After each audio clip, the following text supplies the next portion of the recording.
Thanks for being here. This is the state of our maritime transportation system panel. This has always been one of our favorite ones. We used to do it at the beginning of the conference, but we're doing it at the end now because I think it provides a great opportunity to tie together everything that we've heard with the state of the state. So it adds to all of that. Today, our moderator for this panel is Assemblymember Bonta, Rob Bonta. He was elected in November 2012 to represent California's 18th Assembly District. That includes the communities of Oakland, San Leandro, and Alameda. Prior to that, he was an elected member of the Alameda Healthcare District Board of Directors, where he played a key role in stabilizing the finances of Alameda Hospital. He also served as the chair of the Economic Development Commission, where he focused on business attraction and business retention efforts. Just what we're into here. He graduated with honors from Yale College with a degree in history, and after studying at Oxford University in England, he returned to earn his Juris Doctorate from Yale Law School.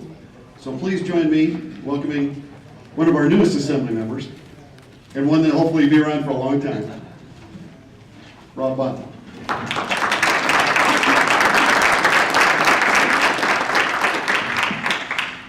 Thank you for the kind remarks. It's really an honor to be here today with you all. I appreciate the opportunity to moderate this panel. Just want to say a few words about myself, and then about the Port of Oakland, and about the importance of this panel and what we're here to talk about today. As was mentioned, I'm very honored to be the Assembly member for the 18th Assembly District, representing Oakland, Alameda, and San Leandro, right in the East Bay. Prior to that, I was the vice mayor of the city of Alameda, and don't hold this against me, but my day job until I was sworn in on December 3rd here in the Assembly was as a deputy city attorney in the San Francisco City Attorney's Office. So I've been on the legal side and worked representing a public entity, and also served in the private sector at a wonderful law firm in San Francisco called Kecker and Van Nest. When I was the vice mayor of the city of Alameda, I was the representative to the Alameda County Transportation Commission. So we worked on a lot of programs and projects related to transportation. We also helped push Proposition B1, Measure B1, which actually many of you probably know narrowly failed, and would have provided a lot of important funding to critical projects and programs in Alameda County. And here I'm also very honored to serve on the Assembly Transportation Committee and have the opportunity to represent the Port of Oakland on that committee. So the Port of Oakland is right in my district. I know how critically important it is to the local economy, the statewide economy, and the international economy. And many of you know international trade is a major driver of California's economy, currently accounting for nearly 25% of our economy. And our strong system of ports are integral to this trade. Our ports provide an important gateway to markets further inland, as well as for exports of secondary materials, which according to the California Trade and Commerce Agency typically exceeded $1 billion annually. Over 40% of the total containerized cargo entering the United States arrived at California ports. Nearly 30% of the nation's exports flowed through ports in the Golden State. Port activities employ more than 500,000 people in California and generate an estimated $7 billion in state and local revenues annually. Nationwide, more than 2 million jobs are linked to California's public ports. In Long Beach alone, port activity generates 1 in every 22 jobs in Southern California and provides some $14.3 billion annually in regional wages and salaries. So obviously very critical to our economy and to job creation and job growth. Right in my backyard, in the 18th Assembly District in the East Bay, the Port of Oakland is the world's gateway to Northern California, the nation's 4th largest metropolitan area. And Oakland's cargo volume makes it the 4th or 5th busiest container port in the United States, depending on the year, with 99% of the containerized goods moving through the region passing through the Port of Oakland. So absolutely a critical transportation hub. We welcomed 1,973 vessels in 2010 with import and export cargo that was valued at $41 billion in more than 2.3 million 20-foot equivalent units. And with 55% exports and 45% imports, the Port of Oakland is also Northern California's gateway to the world. The Port of Oakland powers nearly 29,000 regional jobs, with 8 jobs directly sustained for every 1,000 containers that passes through. Our biggest export category is agriculture, representing approximately 40% of the total value of exports through the Port of Oakland. Almonds and citrus fruits grown in the Central Valley, as well as wine crafted in Napa and Sonoma Valleys, are just a few of our major agricultural exports. In fact, the port is the gateway for 90% of California wine exports. The Port of Oakland is also a good environmental steward. One of the port's leading environmental projects today is the installation of grid-based electric power for at-berth ships, allowing them to turn off their diesel-fueled auxiliary engines and plug into the grid when they are at berth. This $90 million investment will remove diesel emissions from the air and ensure the port's compliance with California leading air regulations. The Port Shore Power project is rolling out now and is just one way that we are helping create jobs while simultaneously being a leader in environmental sustainability. So just wanted to say a few words about the importance of ports generally, as you are all aware of the Port of Oakland specifically. And without further ado, I want to get to our wonderful and distinguished panel that I'm very pleased to introduce today. We have three distinguished panelists. We have Mr. David Arsenal, who is Vice President for Hyundai Merchant Marine, responsible for leading the sales organization in the Pacific Southwest and Gulf regions of the USA. We also have Mr. Paul Bingham, who leads economics consulting for infrastructure, consulting firm CDM Smith in Los Angeles, where he has 29 years of experience providing economic analysis of trade and transportation. And finally, we have my friend Mr. Mike Jacob, who joined the Pacific Merchant Shipping Association as Vice President in 2005 and currently serves as Vice President and General Counsel to the not-for-profit Maritime Traders Association with offices in San Francisco, Long Beach, and Seattle. And each of our panelists has a presentation. I think they're going to be doing a PowerPoint, and we can start with Mr. Paul Bingham.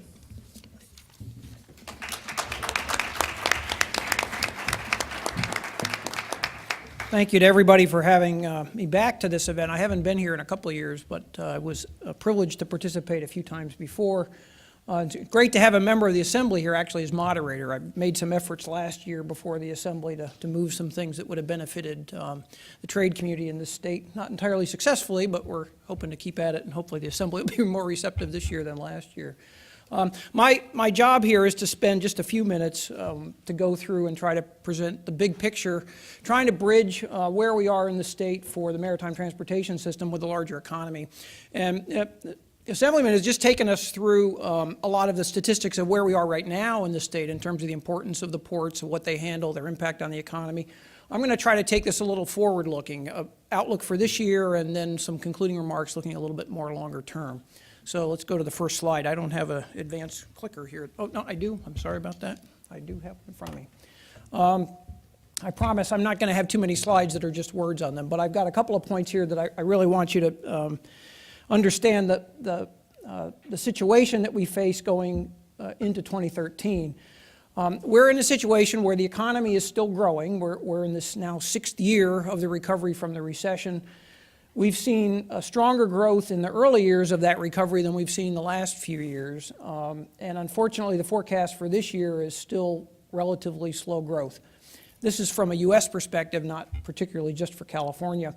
And this is despite increased trade partner weakness that we're going to see continued growth this year. We've got Europe and Japan in recession. And so the U.S., by the perspective of most of the developed world, is actually doing pretty well. But that doesn't help us when we're trying to actually build our trade through exports, trying to sell into those markets that are not doing it all very well.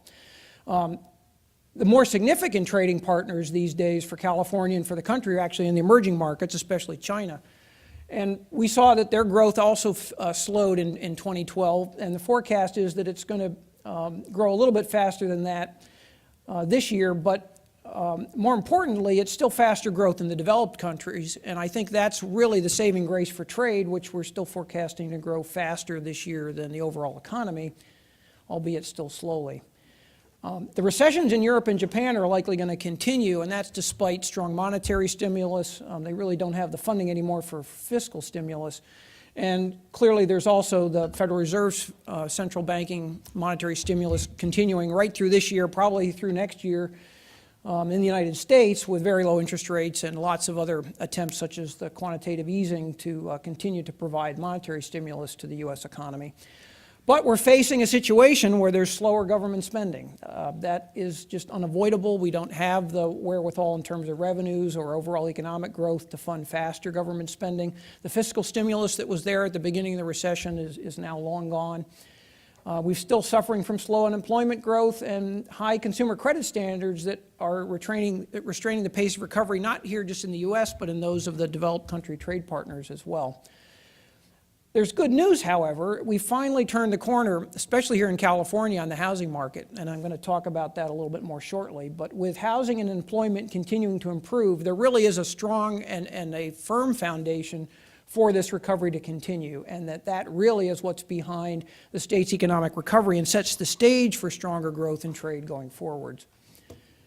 Now, this is an unusual slide for me, but one I think I'm trying to make the point here. This is measuring what the U.S. Bureau of Economic Analysis calls potential GDP. This is the output that we would have if we had what was essentially full employment, not technically full employment, but employment more at the pace that we had, say, back before the recession, where we're using more of the factory capacity, more of the workforce in the economy. What would be the output of the capital stock, the workforce, the potential of this economy to produce versus where we are? And that line on the bottom, unfortunately, reflects where we are since the recession. That fall in output in 2009, much below the potential output line.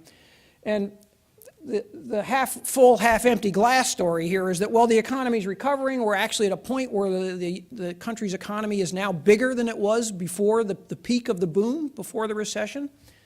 But that growth rate doesn't get us back to the trend line. So if you look at over on that left axis there, we're still $1 trillion short from where we could be as an economy. So this is the measure of the real impact of what's happening in this country, where we're still suffering from unemployment that's too high, from capacity utilization that's too low, from potential output that we all could benefit from that we're not being able to make use of because we're not growing the economy fast enough to be back up to its potential. And unfortunately, that forecast extends through this year and actually probably even beyond this, that the pace of growth and the fundamentals don't look likely to, in the very near term, get us back to that potential growth rate that the economy has in it. And that means continued suffering for some that are unemployed or underemployed, and other things that we can't do. We don't have the tax revenues, we don't have the standard of living that we all would like, and certainly should be there from the potential that's in the economy. Now, I'm going to turn to a little bit of a busy slide. Let me set this up for you. I've got the components of GDP, and in the classic Economics 101, you've got the consumption, investment, government, and the trade sector. GDP in the aggregate here is on the left, and then each of those categories breaking down investment into the residential and non-residential and breaking government into federal and state and local. The GDP forecast for this year is 1.9%, lower growth actually than last year, and that's certainly, as I was just talking about, below the potential growth of the economy. That's in the red bar. This actually goes back in history to 2010 in the light blue line, which represents that first year of real recovery. And I'll jump over all the way to the right to the trade side, where we break trade into imports and exports, or actually exports and imports the way they're sequenced in the graph. And you can see that very strong rebound from pent-up demand that happened in 2010. And I think there were a lot of people in the port sector that says, this is great, we're back to double-digit trade growth like we had back in the boom days. But that wasn't sustainable. There was a lot of inventory rebuilding in that once that was replenished, once supply chains were functioning, once some of that immediate pent-up demand was filled, we've not returned back to that. And in fact, trade growth fell each of the last 2 years. And on the export side, due to this weakness in a lot of our trade partners, actually forecast to fall a little bit even further this year before it starts to pick up again. Forecast growth rates, this is in value terms, not TEUs, not just container trade. This is total merchandise trade of 3.1% on the exports. Imports growing a little bit faster, which actually makes our trade deficit worse, and actually, because of that, pulls our overall economic growth rate down a little bit. But let me talk about the other elements quickly. And the headline here really is what's the difference and what's keeping the economy growing the way it is this year. I've already touched on it for California, but nationally, it's really the recovery in the housing market. We're finally back to where we've dug out of this hole that was still there as late as 2011. With the recovery starting last year and picking up some pace this year with growth rates of 15.2% Now, this is off of a very, very low trough, a historically low trough in the housing market. So these double-digit growth rates look very impressive in percentage terms, in terms of housing starts, in terms of home sales. It's still not back to the pace that we saw before the recession, but it's still a tremendous recovery in a sector that without, we would still not be able to get the economy back to really towards that full employment number. That's the strongest growth category expected this year and even for the next 2 years. Non-residential investment actually falls back a little bit this year, and that's reflective of some of what's going on in the business community and some of the other sectors where investment is not keeping pace even where it was the last 2 years. And then the real drags on the economy are actually the public sector. You can see that one positive line in those whole 2 sets of the government year numbers, which was the fiscal stimulus out of the federal government back in 2010. But that was played out, and ever since then, the federal government has actually been a drag on the economy. We saw that right in the fourth quarter growth of GDP growth rate numbers that came out for the end of last year, where the drop in defense spending and some other categories actually was the primary contributor to falling into negative GDP growth for 1 quarter. It's this weakness in the federal government. And if you look at it, compare that to the state and local government, state and local government's doing a little bit better. It's still a little bit of a drag on the economy, but just as here in California, where the finances have been stabilized a little bit and are in better shape than they were last year, it's the federal government where the problems are. And this forecast assumes that not only that the fiscal cliff was avoided, but that we also solve the problem and don't suffer sequestration. So this is still even a little bit optimistic, assuming that there's some political arrangement that's going to be achieved without a serious, long-lasting sequestration shutting the government down. So there's actually even some downside risks to that would even be worse for the economy. So that's my complex view of where we are and where we're going, but trying to help you understand where some of the elements are that affect trade. And now I want to talk about how some of those relate to trade. The first 2 I've already touched on, that the recovery continues more broadly, and that's mostly referring to the housing sector, but it's also sectors like autos that we're continuing to expect to be strong this year. But unfortunately, exports are contributing less to U.S. GDP growth, which is a reflection not only of what's happening to GDP, but for the trade sector, that's important for us. If we're not seeing that strength in exports that we saw the last couple of years, it puts a little more burden for business activity, for employment, for the volumes in the port sector to come on the import side, which doesn't help our trade balance. Last year in California, the merchandise exports were $162 billion, which in nominal terms was good because it actually was up over the previous year, 1.6%. But when we adjust that and put that in real dollar terms, it was actually a decline. California actually saw exports already fall last year. And unfortunately, the outlook is not for much better performance this year, and reflecting the weakness in countries like Japan off the Trans-Pacific. My point about the recovery in construction is that some people think, well, that recovery in the housing market is great. It's important to the economy. It's fundamentally one of the rungs that we build the strength of the economy on. But it has trade impacts that some people fail to ignore, they do ignore, or they fail to acknowledge how important it can be. One of the elements in the strong growth in trade back in the boom days before the recession was related to housing. It was the biggest single category of commodity movements on the import side was furniture moving on the Trans-Pacific. And as housing comes back, we're going to see those sales of the furniture and fixtures, the household furnishings, all of those categories that are brought in large measure as imports from overseas coming back. And that'll help contribute to some of this growth in imports. Not just in 2013, but beyond that. So this has a real impact on trade. I also wanted to make a point about oil trade. Spending on oil is going up with prices again, but we also see longer term, and even reflected in the numbers this year, and even what we saw last year, is that U.S. maritime oil imports are actually trending downwards, and that's due to both the increase in production domestically and the increase in imports from Canada that aren't moving in oil tankers into El Segundo or into the San Francisco Bay Area or to LA Long Beach. That has a longer term implication for some maritime trade composition, but also tells a story about the mix of energy sourcing for the U.S. economy as a whole, which actually is positive. So the bottom line for this is U.S. GDP growth the next few years averaging between what's forecast for this year at 1.9% and about 3.5%. So this is not booming growth, it's low single digits. It doesn't get above that, below the potential, but still growth. We're continuing to muddle through as an economy that's improving gradually and slowly. And California over that time period is likely to move close to that average with some variation on either side based on the mix and the difference in composition of the California economy. But that's a catch-up for California, who's been a laggard in the recovery with higher unemployment and some problems in getting its footer really into the recovery, based in part on the depth of the housing recession in California, which was worse here than most anywhere except, say, for example, in Nevada. One final point I want to wrap up with, which is an optimistic one looking forwards. This is a U.S. map by state, categorized using a range of colors. The population growth, so this is the most fundamental. If you can think of a demand component, well, it's your population that ultimately is providing the underpinnings to demand for trade and also the ability to produce for exports.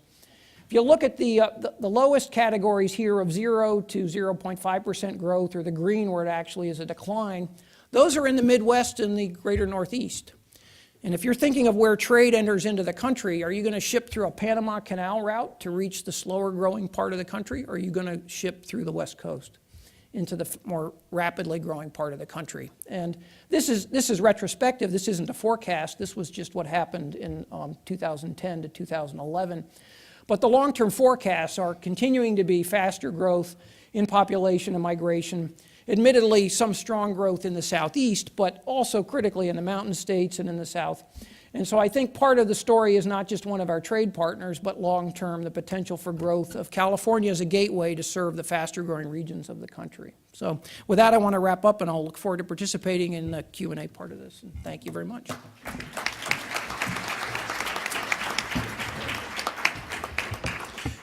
Thank you, Paul. We have Mr. David Arsenal.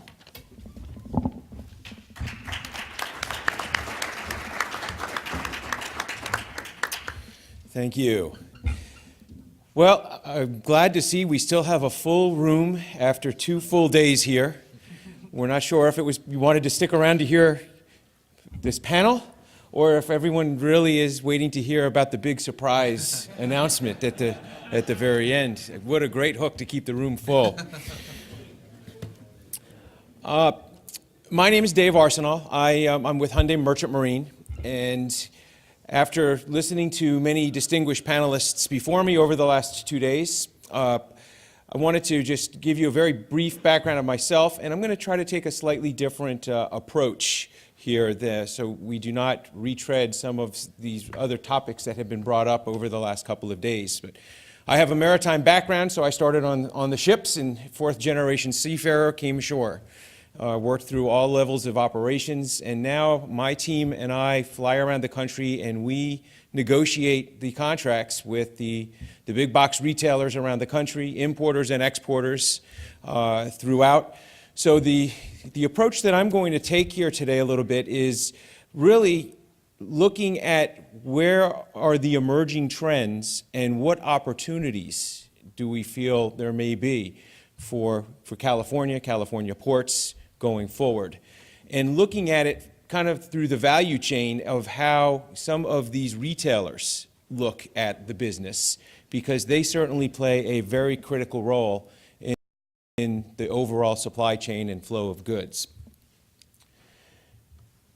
I'm certainly not going to cover Paul's economic areas, but I did want to go through one slide which really talks a little bit about where we've been and a little bit about the forecast going forward. And what I really wanted to specifically draw your attention to were a few points on here. First of all, these are supply and demand curves on global container trade lanes. So this is not just a single trade, but this is on a global perspective. And the first dip that you see, noted by the events of 9/11, you'll see the blue line there, which is the demand growth, really dropped down pretty pronounced back in 2001. We then saw some pretty strong recovery, but specifically where we fell into a little bit of a trap is right here in 2003 to 2005. We got into 15+% of successive years of demand growth. And it kind of lulled our whole industry into this false sense of security that growth is here, it's here to stay, we're building for the future. You may remember everything you read that Bill would be publishing in the JOC. It was all about infrastructure, problems with our ability. China can pitch more than we can catch over here in the US. And how are we going to keep up with this tidal wave of double-digit growth? And some you might think were the good old days. We were just trying to gear up with new ships coming on, larger ships coming on, and just trying to accommodate and fuel this type of demand growth. Well, then we kind of shift into 08 and 09, and the impact of the Great Recession is something that I certainly have not seen anything to that magnitude in the last 27 years that I've been in the industry. As Paul alluded to, though, quickly coming out of that 09 dip, as you look at into 2010, you see that demand really drive up. And it also lulled our industry into a false sense of security. The recession's over. There's a rapid recovery underway. We had nearly 900 ships that were laid up idle at that time because demand was down. We couldn't get the ships deployed back into trade lanes fast enough to meet the demand. And just at about the time where we finally got all those ships back underway again, demand dropped off. Why? Because it was not consumer-driven demand. It was inventory replenishment. And as big retailers saw market demands were down in 09, by design, they pulled their inventory levels down to unprecedented lows to close out the year in 09. In 2010, we really had kind of a bit of a head fake on how strong and how fast that market may or may not have been recovering. Which brings us into the estimates for 2012, 13, and 14, and you can see things are stabilizing a little bit. But I think what we're looking at here is kind of a new normal going forward, and that is that the days of the double-digit demand growth are probably not in the foreseeable future. We're probably going to be looking at growth in that 3 to 5% range for the next few years, or perhaps that is the new normal going forward for a pronounced time. At the same time, we have ship orders that were placed 3 years ago for much more new capacity coming into the market. Kind of thinking back to those double-digit growth days, and how will we be able to absorb all of this new capacity when we are now seeing that market growth has really slowed down. And that's where we'll focus. So as we look at this, global container trade last year grew just a modest 3% on a global basis. Some of the core east-west trade lanes had much more moderate growth. In fact, even Asia to Europe trade had negative growth last year. Where we saw the most robust growth were in some of the newer emerging markets. Container capacity last year increased by 7%. So you can see that supply outstripped demand, and it certainly led to a lot of volatility. And I think if there's any one word that I could maybe use to sum up each one of the bullets on this slide that kind of recaps the 2012 year in review, is the word volatility. We had trade volatility. We put in a fixed network of ships. Capacity remains relatively stable with a fixed day liner service. That ship is going to sail Hong Kong every Tuesday at noon, whether it's 100% full or 50% full. Well, we've now seen much more variations in trade as the global economies are trying to struggle with recovery from the recession or back in recession. And we've seen a lot more volatility in trade demand and volume fluctuations, which has forced the carrier community to have to look at our vessels much more dynamically. And some of the lessons learned back from 09 were that we had too much risk associated with operating our own fleets and owning a major portion of our fleets. So we've seen even the whole ship industry change where there are carriers that are now pushing a larger percentage of their fleet that is being chartered. And those charter terms are becoming much shorter in duration. So that as we see a downturn in a certain market, we're not having to lay up one of our own ships that we're paying for, but we can off-hire one of our shorter-term charter ships and kind of ebb and flow with global market supply and demand a little bit more dynamically. One of the ways that we were able to try to right-size the supply side of the market with the demand side in 2012 is through slow steaming.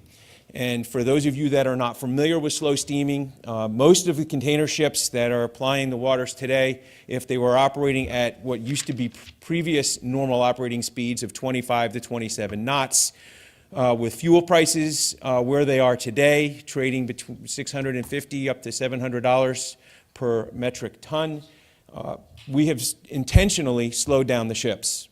And ships today are operating in a 20 to 22 knot range. There's even super slow steaming on certain trade lanes. And what this allows us to do is to maintain a weekly service to the U.S. West Coast from Asia. It normally takes 5 container ships in a weekly rotation. We've now inserted a 6th vessel into that rotation, still operating a weekly service, but having basically, by slowing those ships down, we're adding 1 more vessel into that network. Now, it is a smart way to do that. It limits how many ships are idle, but it puts some other pressure in other areas in the chain. And where we've seen that really come up is on the equipment side. There's more inventory that's in perpetual motion. The container fleets are being stretched now so that we're finding the velocity is not where it once was. And even in our industry, and this is one of the challenges as container operators that we face, we average maybe 8 or so, depending upon which trade, short sea or on the longer haul, on an annual basis, about 8 bill of lading paying shipments per container per year. So when you think about that, there's a lot of overhead costs associated with maintaining not just the ships, but the containers that go along with those on containers that are essentially only maybe generating 8 revenue-paying shipments per year per container. So it's a fairly costly situation. Ocean freight rate volatility was also prevalent in 2012. There were, in fact, more general rate increases announced on the import market last year than there were on the export market for the first time. And then last but not least, we also saw some labor volatility last year. And we had really not just limited to one coast, but there was a lot of concern on both coasts. And this is a reality with a lot of the retailers out there. They're always looking for, what can I do to minimize the risk in my supply chain? We had the office clerical unit down in LA Long Beach that had an 8-day strike back in the late part of November, early December. I am happy to say that as of last night, they have ratified their contract, and that looks like we're smooth sailing here for the next 3 years. But the ILA on the East Coast, covering all ports from Maine to Texas, while they've got a general tentative agreement at the large picture, they're still working through some very contentious items at the local level, and we're watching that very, very closely. There's already been 2 extensions on that contract. So where does that leave us? Carriers have been struggling over the last 5 years or so. And unfortunately, during those 5 years, we've had some ups and downs, but unfortunately, the downs have outweighed the ups. And what we've got now is a trend that really isn't sustainable if something doesn't change. And I think that is the key word that I'd like to stress here, is that our industry is in the process of having to reinvent ourselves. And with that comes change with how supply chains are being managed, how risk is being managed, how deployments are being managed, and even the type, class, and size of ships. Let's sync that one and look behind the curtain. Industry financials. And please don't get too hung up on the names of the carriers that are on here. This is just a cross-section cut view of 8 carriers. I think the bigger and more important part of this slide isn't the individual names, but it's the trends. And if you look back to 2009, where we were in the depth of the Great Recession, we saw significant losses. And this is only 8 carriers, so you can pretty much multiply this by a factor of 3 to get a better indication of how industry-wide the results were. So we had industry record-breaking losses in '09, which were followed by industry record-breaking earnings in 2010. But if you still add those 2 years together, as an industry, we were down net $2 billion US. As we look ahead to 2011, also another year of losses. The good news is the losses were about half of what we had lost collectively as an industry in '09. But once again, we are down now about another $10 billion when you add it up collectively. In 2012, the financial results are still rolling in. A lot of carriers still have not announced the final results, but generally speaking, I think as an industry average, we're going to hear more losses. The good news, though, there is that losses that were less than what they were in '09 and less than what they were in 2011, probably half of that. I think any carrier that broke even last year even is probably something they can feel good about. But you also have to look not just in the container section. Carriers also mitigate their risks by shipping companies that are not only focused on the container side of the business, but also have compositions of dry bulk, liquid bulk, LNG.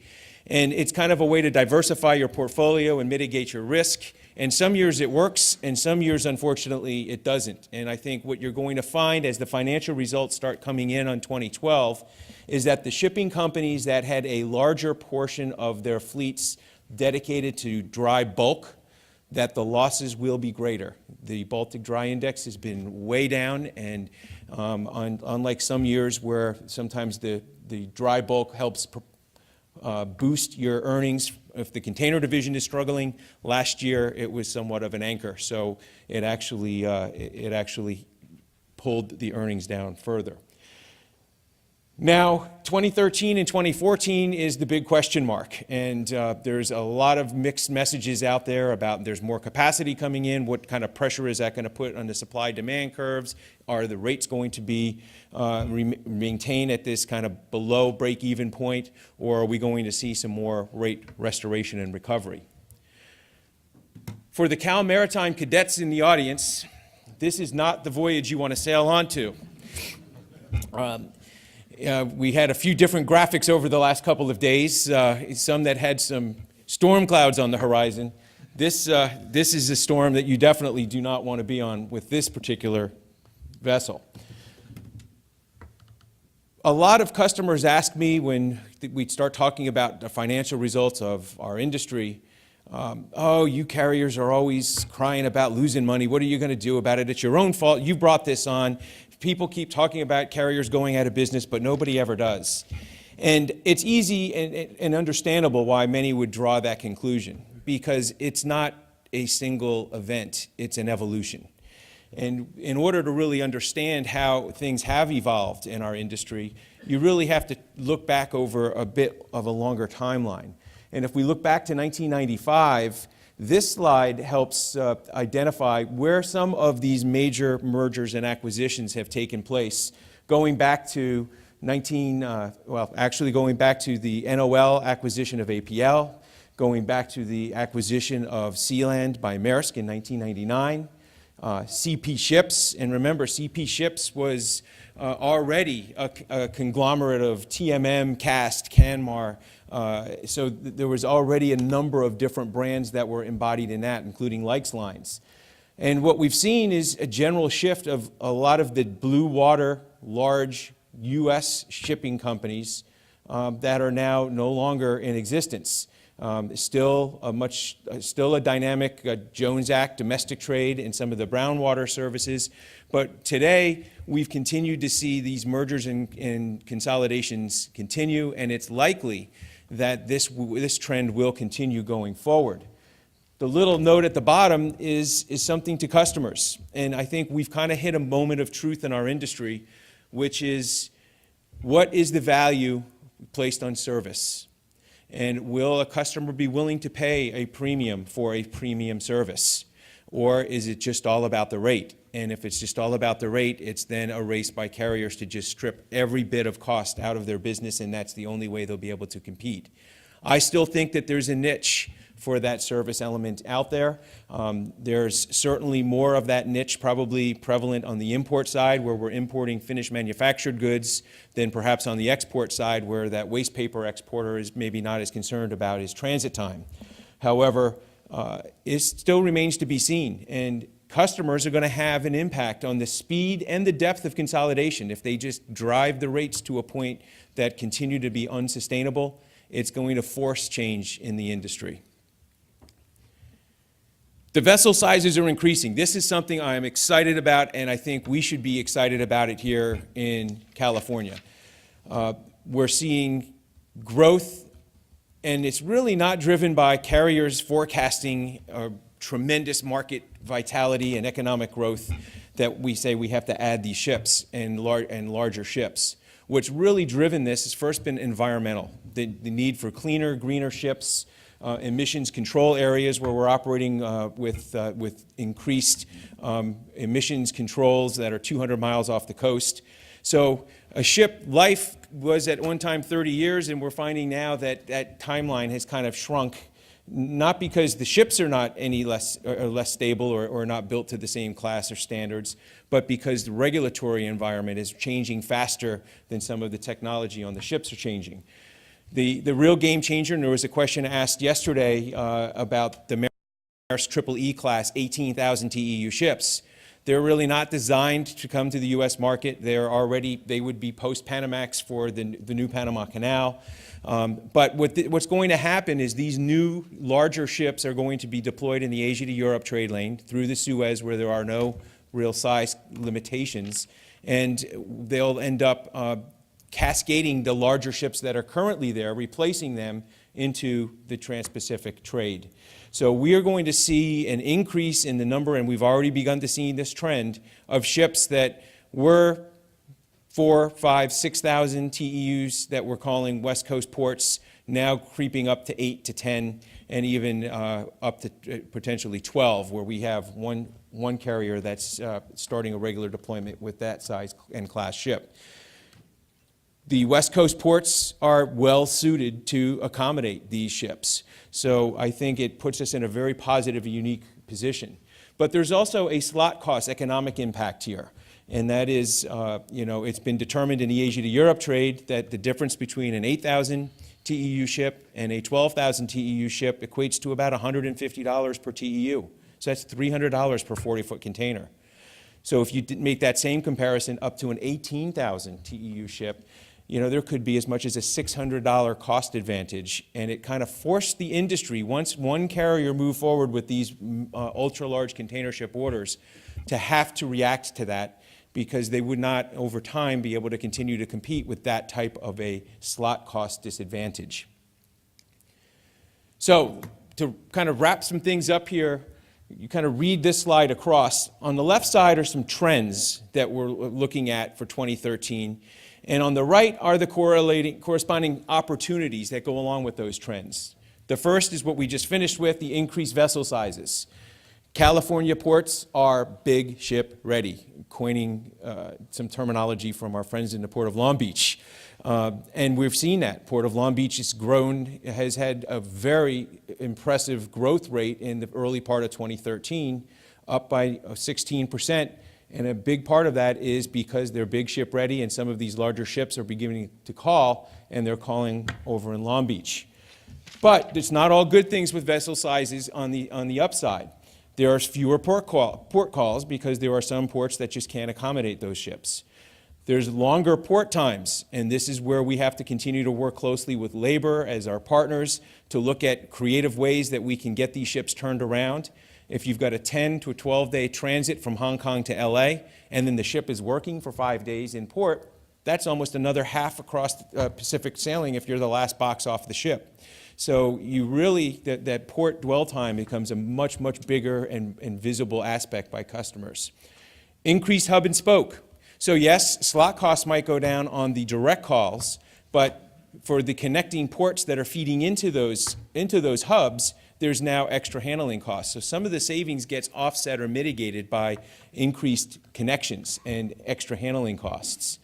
And what we're seeing now is that if a carrier is adding 20% capacity in a market that's only forecasted to grow 3 to 5%, carriers are being forced to look at their alliance structures and saying, it would not be responsible to think that I'm going to add 20% capacity individually. So they're taking a larger ship and they're carving it up amongst a greater number of partner carriers. That presents an opportunity for California ports, because what that does essentially is it starts to reshuffle terminals. As new alliances are formed, perhaps a terminal that you were operating in no longer suits your need to either accommodate a larger ship or one of your partners is operating that port. So there's a lot of competition that's taking place here. Environmentally cleaner and greener new ships, the benefit there is it makes us better community citizens here, and it should shorten EIR processes and help get through any of the approval processes for expansion and other type of new initiatives on the waterfront. Moderate volume growth of 3 to 5% per year. It gives us this, there's really an upside and a downside here. The upside is if we've got this moderate growth taking place, we have some time to really focus on some of those problems about infrastructure didn't really get solved back in '06 and '07. They've just kind of got swept under the carpet because the volumes went down and the problem fixed itself. So these issues, as volume starts to ramp up again, are going to start creeping up, and we have a window of opportunity to start to really address these now before we're already back into that situation again. But it's also more competition with moderate 3 to 5% growth. Canada ports are getting more aggressive. East Coast ports are getting more aggressive. And what we've got now is many carriers that are in survival mode. And it's really forcing carriers to really be looking at very intense cost controls. And it's forcing them to look at their inland rail costs, their inland truck costs, port costs, terminal costs. So it's really important that we move ahead prudently so that we don't end up damaging the ability for a very fragile industry to recover. Increased competition from the Canadian and Mexican ports is a reality. We certainly have got to really continue to watch that very closely here in California. We even see through Prince Rupert, where it was somewhat limited to Chicago, now their rail services go all the way down into Memphis. So it's starting to see some cargo diversions into that corridor that typically were prime for California ports. Panama Canal expansion, there's been a lot of talk about that over the last 2 days. The good news is that the Panama Canal is expanding. The better news for California ports is that the canal expansion will probably be completed faster than the East Coast ports would be prepared to accommodate some of these larger ships. So there's bridge height clearance issues on some of the East Coast major ports. There's dredging issues with water depth. So it's going to take some time for the U.S. East Coast ports to get themselves kind of geared up for what a new Panamax world will look like with the Panama Canal expansion. The next one, and this is a very important one, is the DC locations. You know, we have two types of cargo moving through California ports, and particularly Southern California with a large consumer market where a lot of the imports go to. A lot of the exports are coming from the more rural areas. But that is what's attracting. That local business is somewhat of a lock. You're not going to see ships or carriers diverting cargo for that local market. But about 50% of the volume that comes in, container volume that comes in through LA Long Beach, moves by train to an intermodal inland destination. And we refer to that as discretionary cargo. That's cargo that could be routed in another way.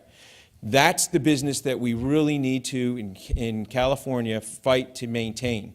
And of that 50% that says that's local, there's about a 20% factor within that that's truly almost a subset of local that ends up moving to a cross-dock facility, transloaded into 53-foot trailers, and then moved to an inland destination. So that cargo could be placed partially at risk as well. So those are the types of businesses that we really need to make sure that we're attracting. We've seen it in the Port of Savannah. They built a lot of logistics parks, and it was kind of build it and they will come mentality. And sure enough, a lot of the retailers ended up taking advantage of that. The railroads are now doing that. Logistics parks at inland rail hubs like Chicago and the BNSF's LPC has been a big draw for setting up distribution centers and attracting that business that comes through. So that's something that California really needs to look at in being very business friendly to incent customers to want to establish a distribution center here, not just for local cargo, but for that transload cargo as well that could eventually become discretionary. Waterfront labor supply chain risk avoidance is certainly something. We saw some of that this last year. There were customers that diverted some cargo to the West Coast from the East Coast with the thoughts and concerns about the ILA East Coast strike. We could have potentially taken advantage a little bit more of that in California. Had the OCU contract already been resolved, but there was some hesitation by many customers to shift much because there was an equal risk on the West Coast. Now that that's been avoided, kind of the ILA still needs to get that contract concluded with USMX, and then customers will be shifting to 2014 when the West Coast ILWU contract is up for negotiation, and we're very optimistic that we'll be able to come through a contract conclusion there without any disruption, and we can keep customers' cargo and their supply chains flowing seamlessly. And to wrap it up, carriers are shifting to shorter-term charters, as I mentioned, and that's more dynamic ability to flex and expand and contract with market conditions and supply and demand. Carriers are exiting the chassis business. That is a reality. Different carriers at different paces and at different regions with different models. But ports can help us with this in establishing and promoting kind of a gray fleet chassis type of a model. Slow steaming is a practice that is here to stay. We really feel that at this point we're even seeing changes in ship design based on a slower steaming speed. So this is something that is likely going to be kind of a new normal going forward. The good upside to the slow steaming is while the transit might be a little bit longer, the reliability has been proven to improve, because you've got more slack in your schedules, and if the ship is slowed down because of weather or some other issue while it's out there, there is an ability to make that time up. And we have seen with many of the big retailers that transit's important, but the reliability is even a more important factor, because that's how they plan their labor, and that's how they want to prevent the bunching in their supply chain by keeping everything spaced out and flowing smoothly and reliably on time.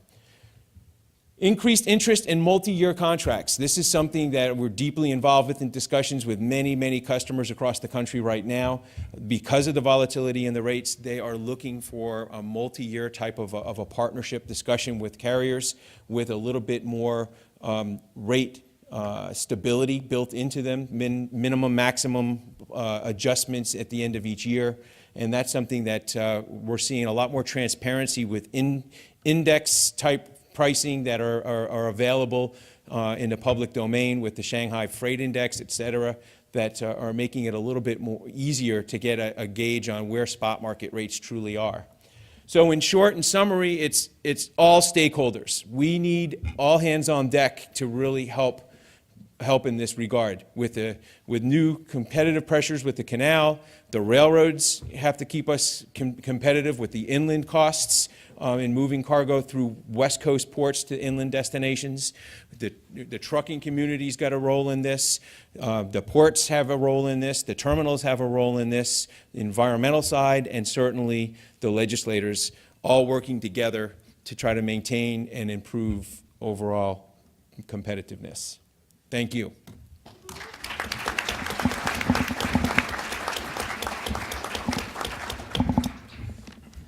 Thank you, David. We'll now have Mike Jacob.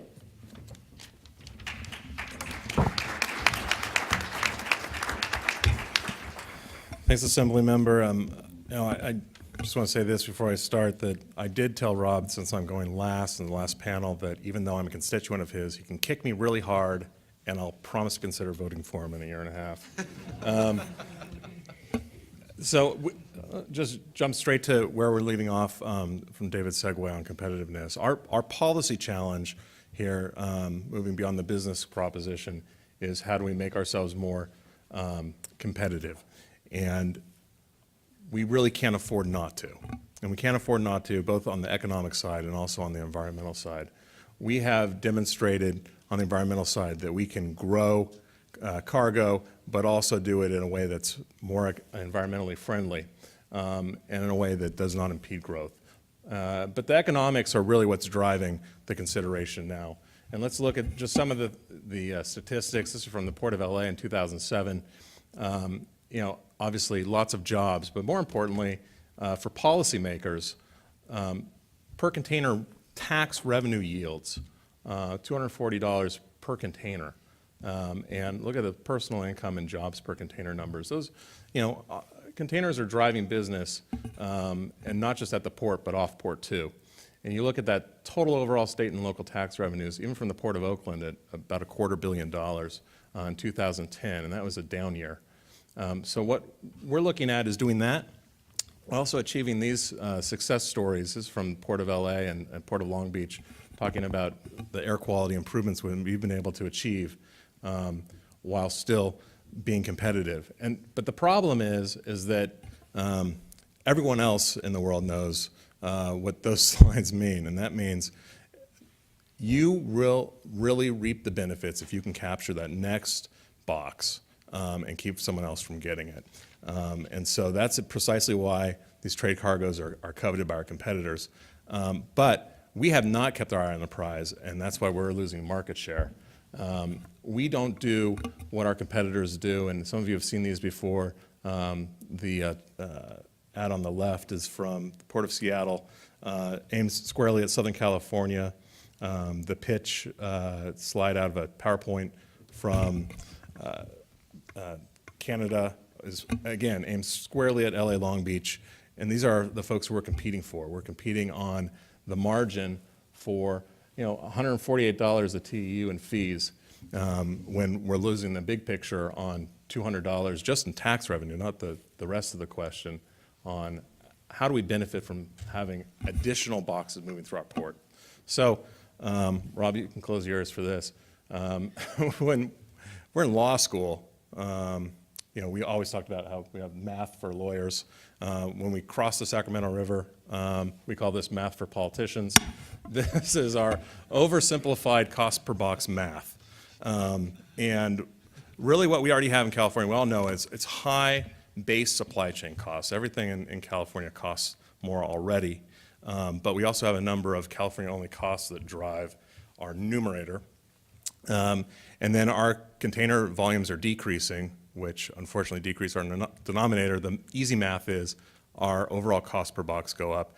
And in terms of competitiveness, since 2006, when we peaked in our volumes, we've been doing bad math. So here's where we've been since our peak. LA in red, Long Beach in blue, and Oakland down at the bottom. Everybody's off, and that's what happens when you do a graph from the peak. But you'll notice that if you go back a little ways, really the pronounced part of all these things is the recession. And David spoke a little bit to how hard that's hit the industry as a whole. Here are some of my favorite quotes from 2009. Recession rule of thumb number one, however grim things get in your industry, they're worse in container shipping. And on the heels of the auto bailout, the New York Times happened to say that we look really bad compared to them. So we've come a long way. But the important thing is that not only that we're recovering, but everyone else recovered too.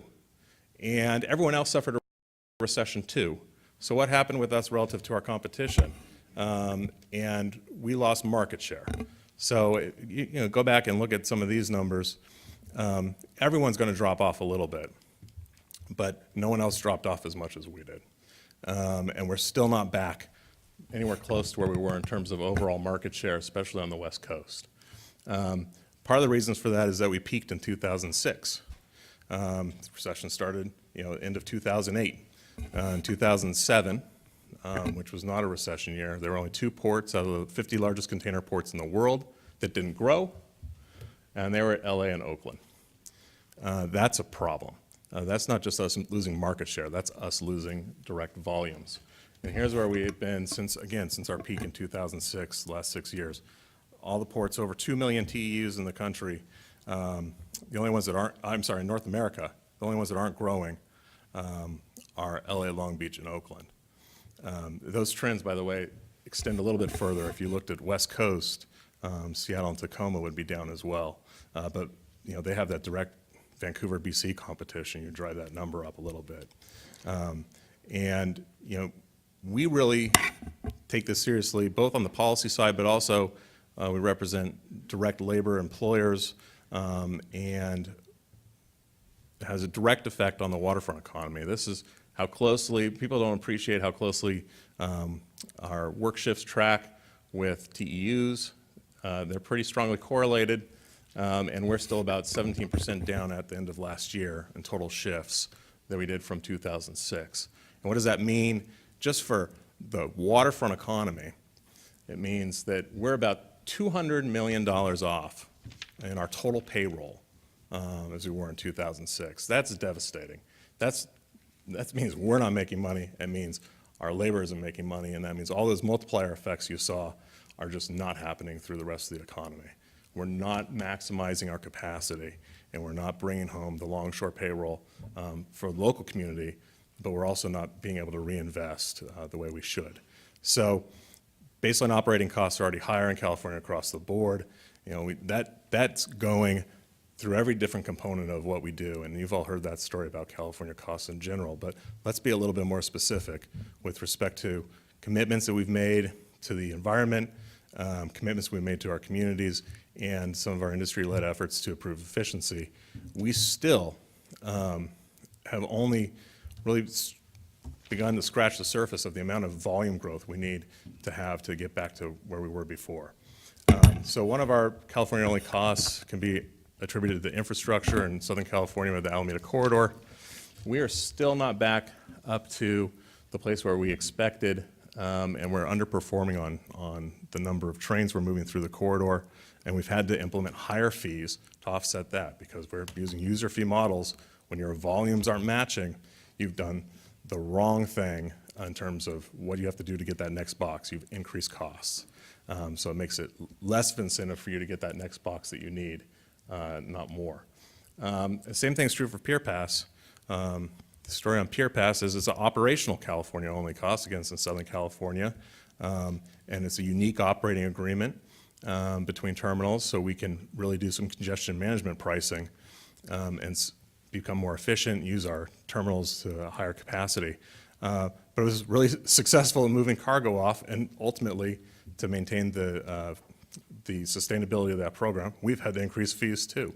So even when you do additional infrastructure, you do operating agreements that are unique, you end up with additional costs. But those are both things that we can build into the supply chain. One of the things we can't build into the supply chain easily is regulatory costs. And so one of our largest driver is our environmental costs. And we like to say these aren't good or bad, they just are what they are. And so you end up looking at, this is just our air quality side. We've got water quality issues too, and costs driving there. But on the air quality side, our total implementation cost of the suite of CARB regulations that were implemented in 2006 was just over $5 billion. And the point to drive home with this is, again, we need to drive cargo growth. Why? Because the growth trend that was expected by CARB, it's that top green dotted line, is what they built these regulations around, both in terms of total emissions, but also in terms of the cost-benefit analysis that went into deciding what percentage of your fleet is doing cold ironing, how fast you turn over your cargo handling equipment, a whole bunch of different agreements that we have looked at with folks about how do you really get to the bottom line with financing these things through Prop 1B and all the other incentive programs that we had were really built off of this green line. But the black line, and even if you just took that straight line out past 2010, that's where we're at. So we're not financing the environmental improvements that we've already put on the books. So that's not to say the environmental improvements aren't bad. It means that what we really need to do is grow trade to finance it. So when we talk to policymakers, when we're in Sacramento and when we're evaluating things we can do as an industry to make our ports and trade infrastructure more competitive. What are some of the things we need to do? Well, one of them is to find ways to maintain our environmental progress but contain our California-only costs. Some of these things are happening over time. When the ECA steps in offshore and we start getting rid of California-only offshore fuel rules, that's one of them. But those are really hard rules to get around. You're not going to see the rest of the state's trucking fleet, for example, all of a sudden step up to the same level of cleanliness that our port trucking fleet has been operating at for a number of years. We have the cleanest trucking fleet in the country operating our ports in Southern California and in Oakland. And we just are not going to see those costs contained unless we can bring other people's cost basis up. And that is a very, very hard thing to do, but it should be a priority of ours. We need to actively promote California trade in a couple of respects. One of them is, you've heard already yesterday on our national freight policy and what the state's going to do. MAP 21 is around the corner. It's our next large opportunity to get some funding. We can all work together on that. And more importantly than anything else, it's an opportunity for us to reinforce the fact that because we have done so much self-help, both in terms of infrastructure but also in terms of environment, this is the place where, if you're the federal government, you want to send your money. You know your cargo is going to be cleanest if it's moved through California, and that's the environmental story that we need to tell. And also, we need to do what we've done with travel and tourism in our state, which is actually market ourselves. We don't do that right now. We'd also like to see people facilitating additional private investment in infrastructure. And that's not to say we don't have a glut of capacity at terminals, because we do. But where we lack capacity is off-terminal and in the greater freight environment. And one of the things that needs to happen is trade infrastructure off-terminal needs to be incentivized. And we'd like to see additional incentives for private investment in trade infrastructure off-terminal. And then we've all talked about it, but it is time to get serious about reforming and streamlining our processes. We think they can be done in ways that yield the same, if not extremely similar, environmental results at the end of the day than going all the way through the entire present CEQA process. And one of the things that you see from time to time gets accentuated in our industry, but it's the dichotomy and the asymmetry and the benefits of what we do and the benefits of our projects versus the impacts. And so you can take a project like SCIG or ICTF in Southern California, those off-dock rail yards. They have extremely bright line regional, environmental, and economic benefits, and yet you'll still get caught up in an environmental process and not clear those things right away. That's not good for the overall economy. It's not good for regional air quality, and it's not good for the environment at large, but there's such strong and intense local feelings about that process that you get caught in the asymmetry of the policymaking, and that's something that we should be able to address. And did I do okay on time? Okay, good. We'll be available for questions, but I think what we really want to lead with, folks, is that competitiveness is going to be our mantra for a number of years. We have a lot of opportunities to move forward together. And as David said, we have the ability to do it now, and if we don't do it now, we're going to be leaving a lot of money on the table. So thank you very much.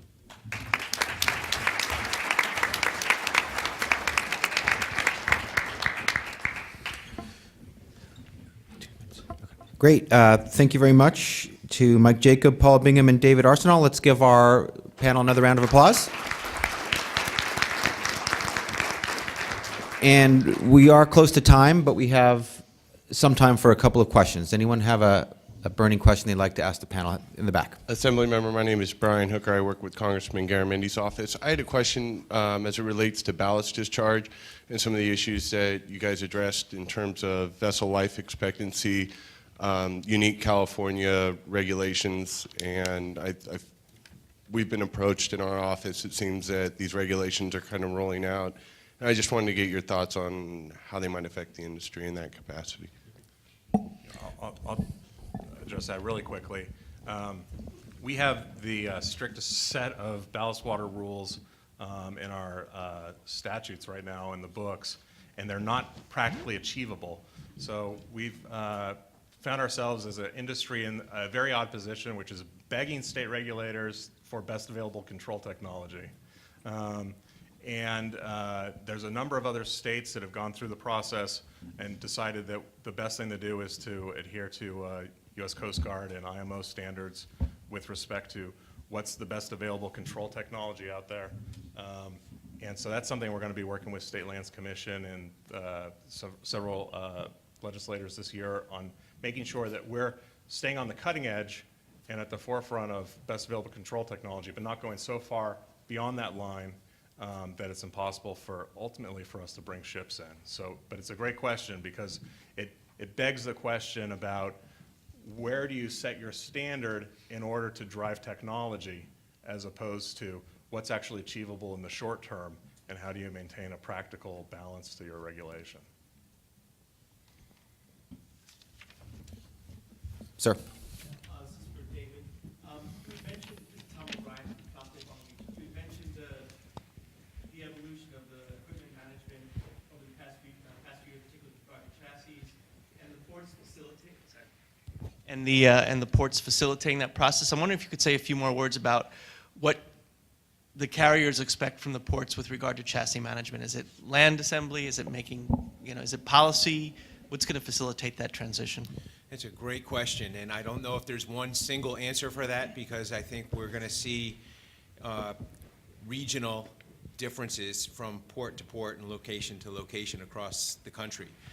But first and foremost is it gets into space. I mean, I think there's certainly, if right now we are finding with the terminals that we have room to grow, but we're not going to find that we can expand the footprint. We're going to have to evolve within the same size footprint for the most part.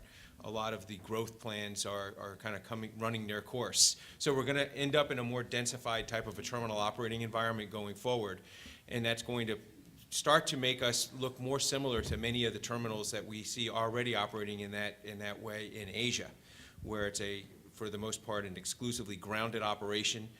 All of the real estate in the terminal is used for moving of boxes. I mean, you can drive through any of the terminals here on the coast, and you'll see it looks like a chassis graveyard with chassis stacked and racked and taking up some very valuable real estate on the port property.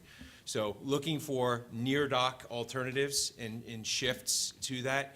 There's been some ports on a much smaller scale than what we see. LA Long Beach is a much more complex location because of the pure size, but trying to control more of like a gray fleet type of an approach across all chassis that are can be universally used at any single one of the port complexes where there's just a kind of a gray fleet pool agreement.